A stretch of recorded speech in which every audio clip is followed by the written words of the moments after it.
Welcome to IdeaGen TV. We're especially thrilled today to have with us the Greek Minister of Tourism, Harry Theoharis. Mr. Minister, welcome. Thank you. Thank you for the invitation. George, this is always a pleasure speaking to you and our people watching us. Well, thank you. This is an exciting moment to have an update from you, Mr. Minister. I know, first I want to commend all the work that you're doing, that your administration is doing in Greece through this very, very, unprecedented time. It's an unprecedented time. As a Greek American as well, I want to give you a shout out to say we're very proud of you as part of the Homogenia here in the United States, and for folks around the world that are watching to Greece for the leadership during this time. And I'd like to ask you, how has Greece held up during this global pandemic? And how have the results perhaps in some ways exceeded your expectations as Minister of Tourism? Yes, indeed. I mean, this has been a very stressful and difficult time for all countries and all peoples. So what we tried to do is to heed the warnings of the experts early on. Our Prime Minister was very, very decisive, took a tough stance, tough, difficult decisions early on when those decisions were not obvious like they are now in hindsight. And then he gave us the whistleblower, as it were, the mark to start on this journey to ensure that the whole of the government is effective against this pandemic. But the final ingredient in this recipe is the most important one, and this is the Greek people's determination to see this in a responsible manner, to adhere to the rules, to listen to the experts, to monitor and keep this social distancing, the personal hygienic rules, etc., etc. So this triptych of ingredients allowed us to move and be so effective. And this is the same ingredients that we were going to use in this post-lockdown phase, the phase where we gradually open our economy to the outside world, albeit with a vigilance on the health front. Well, that's right. And you can see that vigilance. And again, I'd like to express our gratitude in terms of the leadership that's coming out of Greece for enduring this incredibly difficult, as you said, moment. As the borders begin to open and the country, Greece specifically, begins to open, and you're the Minister of Tourism, so it's a big responsibility, and even more so for Greece with the focus on tourism. I mean, if you look at, the bucket list for people all over the world, and you say, what is the place you'd like to go one day? Greece is always at the top of the list. So with all of that, what do you see as your main priority for, tourism this year? Well, we have reached a stage where the country is open. We're open not to every country and not without rules and regulations, but we are open, ready to receive mainly visitors from Europe and from some countries outside Europe. So this is a big, big milestone. It's a big mission accomplished sign behind in the background of the country, because this was not an easy task. It required a lot of coordination. It required a lot of work on a European level and on a national level to ensure that this came about. And now that we accomplished that, we have no time to celebrate. We have to move on to ensure that the first weeks of implementation of this opening do not throw us off balance, do not push us to lose control of the situation. We've proved that we can keep control on the way in, on the lockdown phase. We have proved that we can keep control on the internal gradual lifting of the restrictions. And now we're about to prove, as I'm very confident that we're going to prove, that we can open our external borders and still keep control.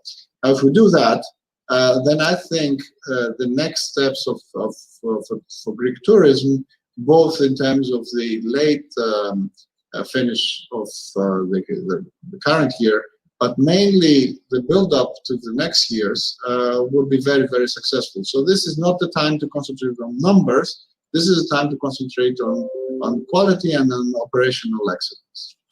Yeah, and I like that you said that. I really like I like the way you are in the entire administration there are looking at efficiencies. And you know, we talk to a lot of people each and every day, global CEOs, diplomats, leaders like yourself, NGO leaders, and you know, it's been striking to hear how innovation has in certain areas accelerated. Innovation, efficiency, and you know, the most important thing, resiliency.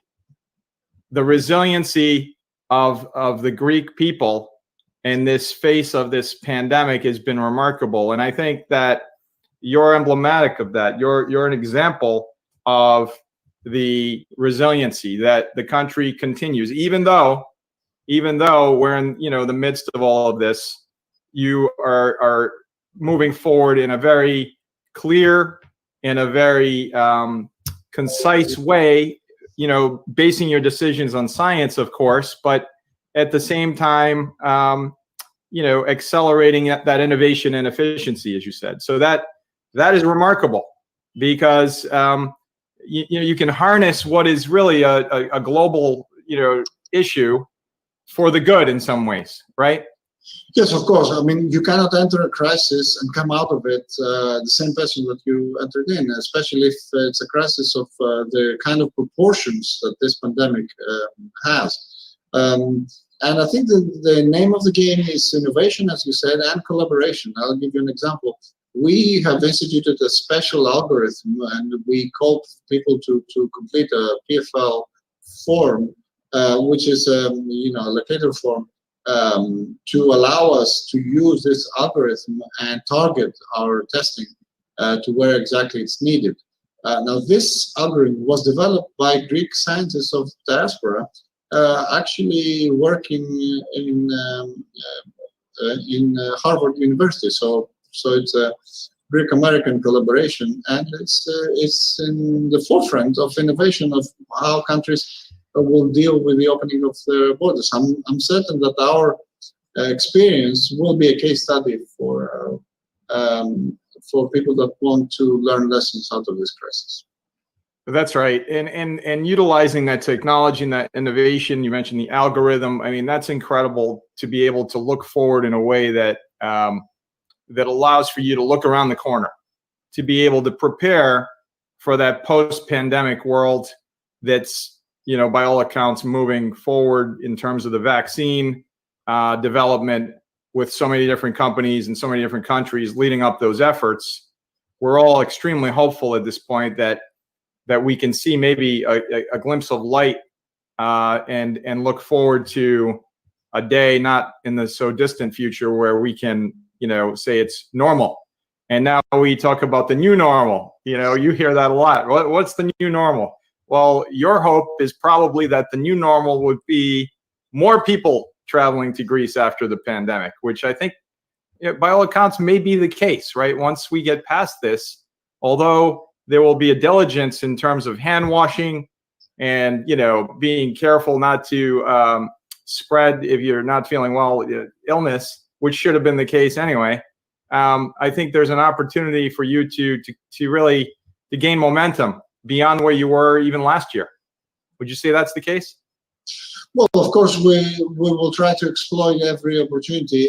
This crisis has allowed Greece to reintroduce itself to the world as a professional, effective nation, a nation that has strong institutions, a nation that has a strong health system, which is actually stronger now than what it was in January when we entered the crisis. We have doubled the number of ICUs available for use. I mean, we currently use a single-digit number of ICUs for COVID patients, and we have more than 1,000 of those ICUs. So it's a safe country to the benefit of our people and to the benefit of anyone coming to Greece.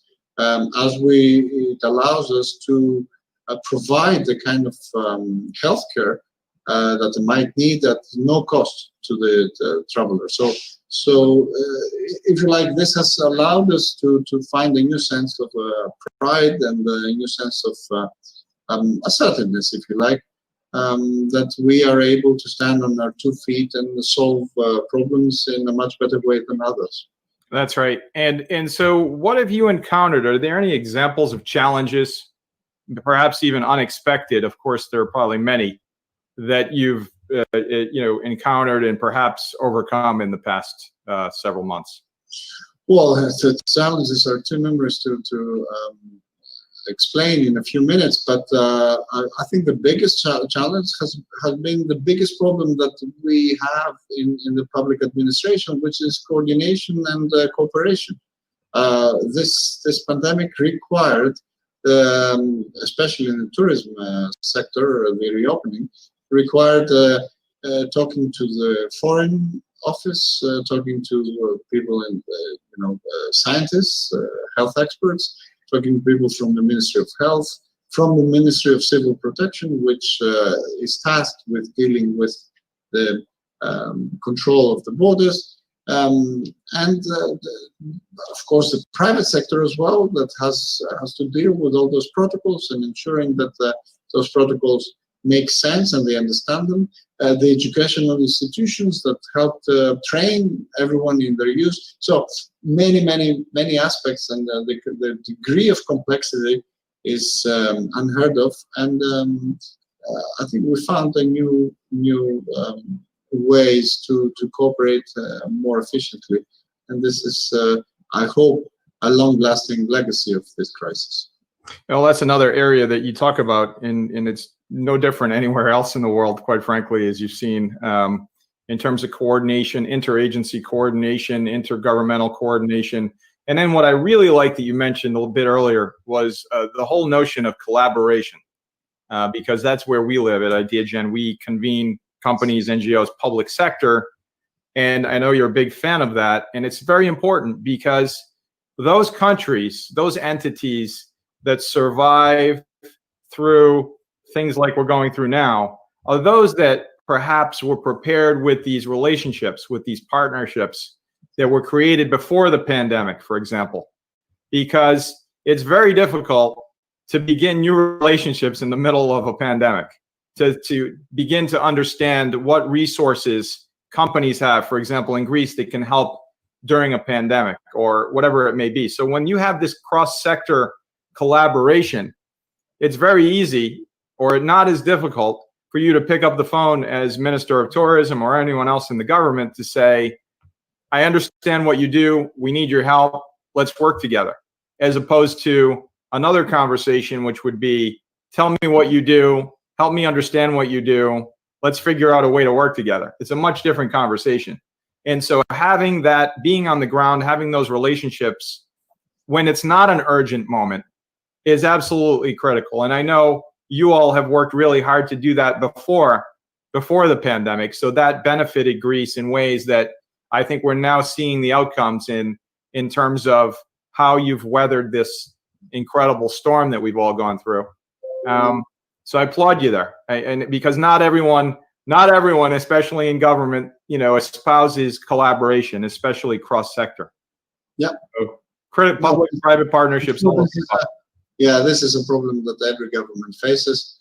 Perhaps in Greece a bit more acute, but we found a way, as I said before, to overcome it. Let's hope that this will be a lasting way. This is certainly our intention. Well, it seems as it will be. And shifting a bit, a few months ago, we were focused on, it was, the beginning of 2020, who knew that a few short months later, the entire planet would be involved in battling an enemy, an invisible enemy, this virus, this pandemic virus here. And at the same time, we were looking at achieving the global goals, those 17 goals of the UN that Greece is so supportive of, as is the EU and of course the United States. And I'd like your perspective on that. What advice, what three key pieces of advice would you provide as Minister of Tourism? You're sitting in one of the most important offices in Greece because the economy is so dependent on tourism. What would you provide as advice to help achieve these 17 sustainable development goals that clearly overlap with your work each and every day? Well, the first advice is to keep the strategic goals in mind. Especially during a time of crisis, it's easy to let go of strategy and focus on tactics. So we should do that.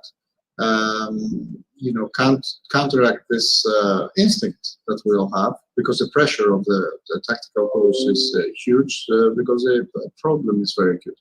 So find a way to mesh the strategic goals into the day-to-day decisions. The second piece of advice is that use the needs of the crisis to advance those goals.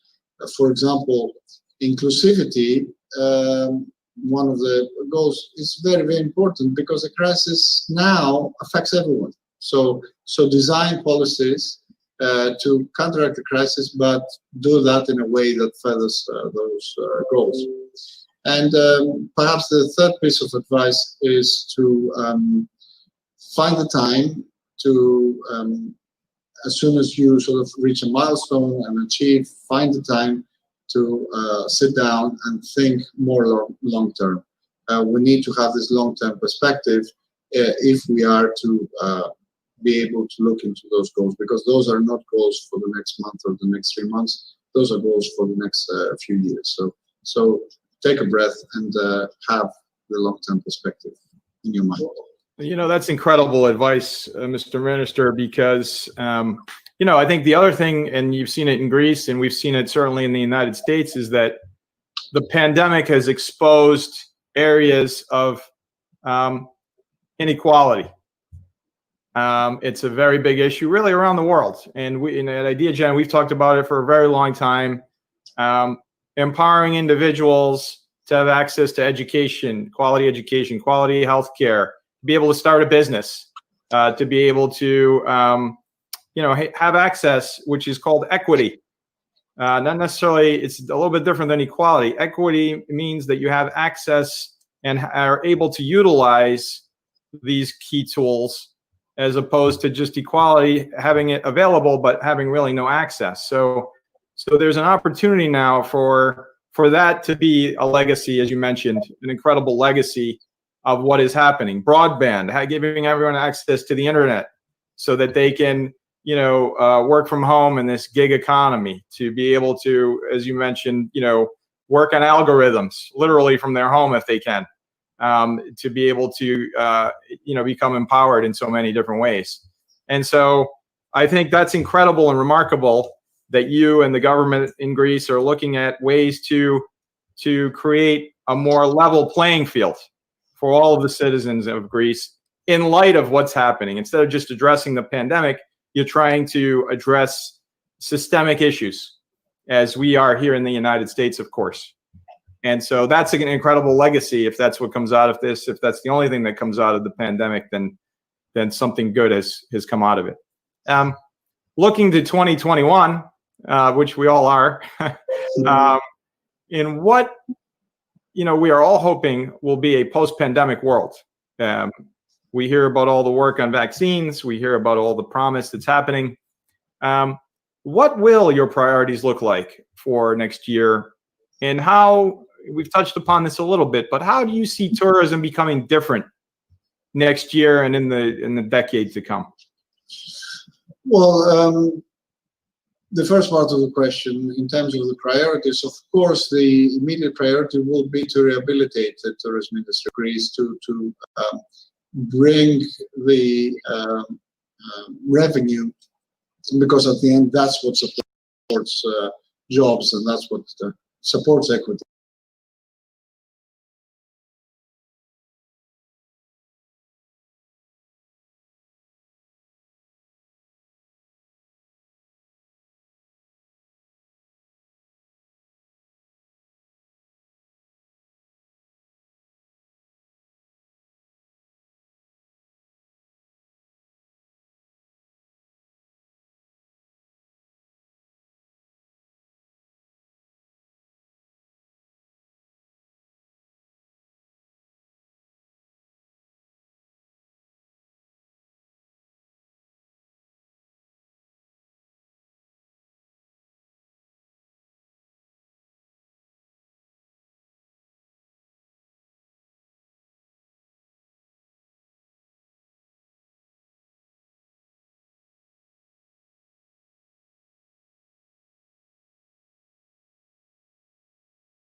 this crisis accelerated them.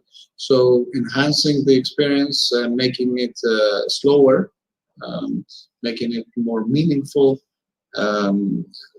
perhaps more authentic.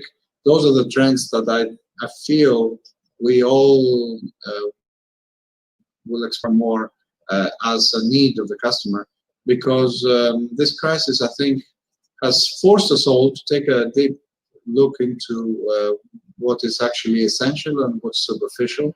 And I think we will seek that in our lives in all its aspects, and especially the traveling aspect of our lives.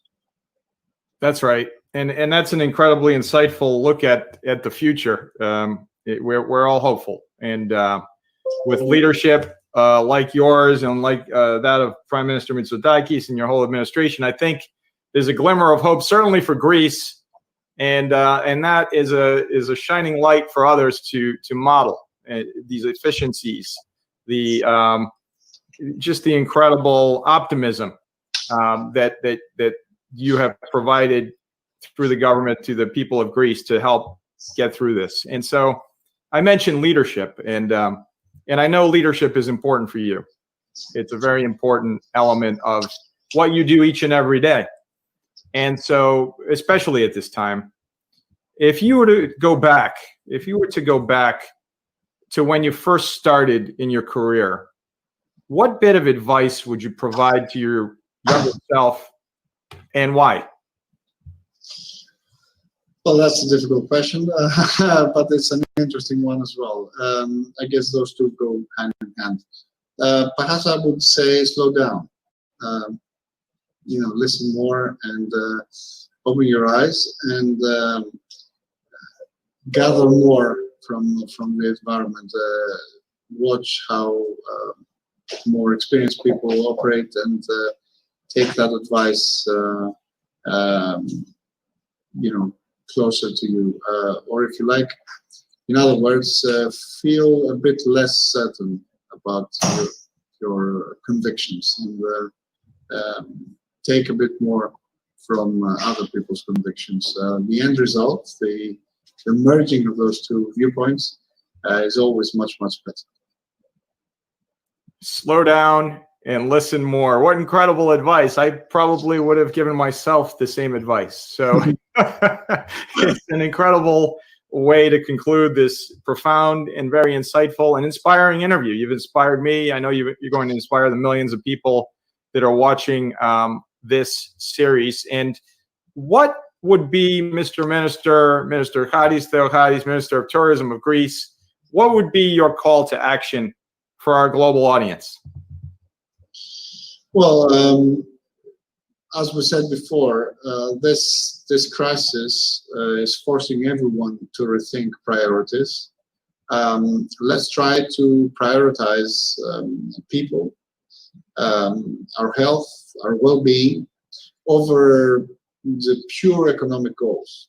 The example of Greece shows one thing, that those people that prioritize the economy over health, in the end have paid a double price, both in terms of number of deaths and health hardship, but also in terms of the economy. In the first quarter of this year, Greece contracted only by 0.9% of its GDP versus 3.2% of the average European country. So even though we moved far quicker than the rest of the economies to lock down our economy, we actually are paying less of an economic price for that good decision. So I think things that we sometimes think are don't go hand in hand, in the end they're actually complementary rather than opposing each other. So let's recognize those counterintuitive truths, and let's follow our instincts more. That's a great way to conclude. And what is the website? If I were someone sitting, in my home wanting to learn more about Greece and tourism and what the status is and how I can one day visit, where would I go? you should go to two sites, the more long-term, which is visitgreece.com, but also we have a site to give you more information about this specific year, which is a different year than the rest, and that's greecehealthfirst.gr, greecehealthfirst.gr, and that gives you a lot of information about how to come to Greece, as I hope you make the decision to do so. Mr. Minister, thank you for the inspiration. Thank you for your leadership. And thank you for all you're doing to help shine a light and create solutions with innovation and optimism. My sincere pleasure. Thank you very much for the invitation and the chance to talk again. Thank you. Thank you.